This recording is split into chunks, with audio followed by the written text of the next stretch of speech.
அவர்களோடு எல்லாவற்றையும் செய்து வந்தார். வேதத்துல குறிப்பிடப்படவில்லை, ஆனா அது வரைக்கும் அவர் அப்படிதான் இருந்திருப்பார். அவர் தானே நமக்கு அநேக காரியங்களை சொல்லி தருகிறார்.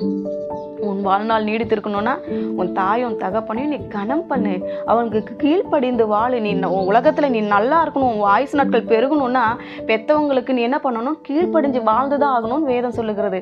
இவன் கீழ்ப்படியாததுனால தான் அவங்க எவ்வளவு சொல்லியிருப்பாங்க சொந்தக்காரங்க, நீ போகாதப்பா, எங்கேயும் போகாதப்பா, அப்பா விட்டு போகாதப்பா, உனக்கு நீ போனீன்னா உனக்கு நல்லது இல்லப்பா, அங்கே நீ போனீன்னா உனக்கு அநேக பிரச்சனைகள் வரும், நீ இங்கே இருந்துரு. எத்தனை பேர் அட்வைஸ் பண்ணியிருப்பாங்க. ஆமாம், அதை அன்னைக்கு கேட்டே இருக்க மாட்டான் இல்லையா?